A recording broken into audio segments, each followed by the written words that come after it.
the Badlands of North Dakota, a breathtaking, desolate corner of the United States. Here, trucks kick up dirt, and cattle have the right of way.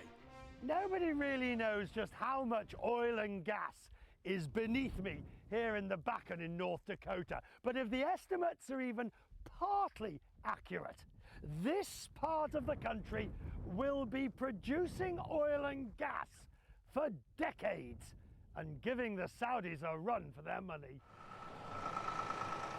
The Bakken's one of the few parts of the world producing more than 1 million barrels of crude per day. Here, the oil men who live in the man camps head to the rigs for long days of work. I'm gonna go work 18 hours. They can make a good 6-figure salary. The work is demanding. It leaves a mess from head to toe. And Mother Nature rarely cooperates. I'm being bombarded by hail. It's the middle of May. The temperature's dropped. We're expecting snow tonight. And in North Dakota, there's nothing pleasant about the weather at this. Ow! Even though they've seen it all, the oil industry was shaken to the core when prices fell by half, driven by oversupply and the Saudis' desire to run the American frackers out of business.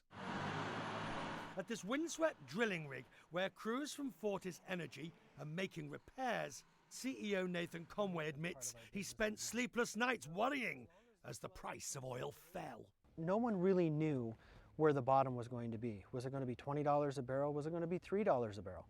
I mean, we've seen those prices in the past. But until people got comfortable with that, of what the bottom really was, they stopped. They paused and waited to see where the bottom would be.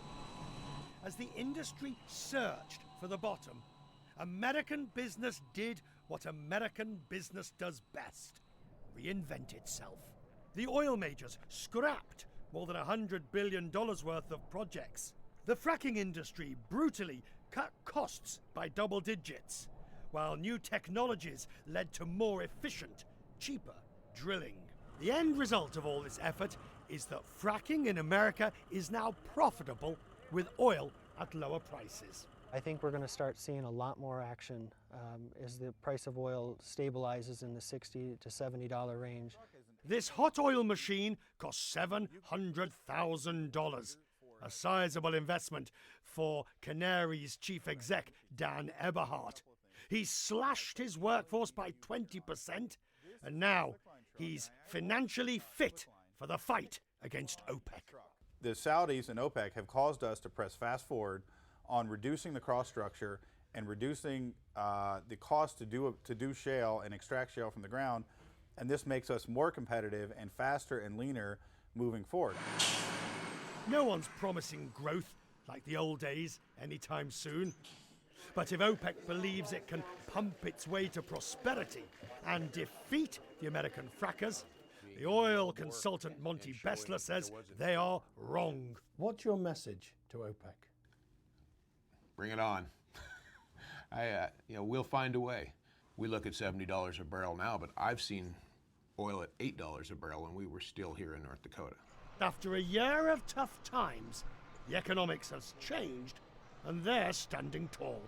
The oil men of North Dakota have learned to live with oil at this lower price. Increased efficiencies mean they are now starting to plan to get back into drilling. Of course, in the grand scheme of things, not much has been settled. There's still OPEC on the one side with its policy of politics. Meanwhile, here in America, the policy is one of profitability. Richard Quest, CNN, Watford City, North Dakota.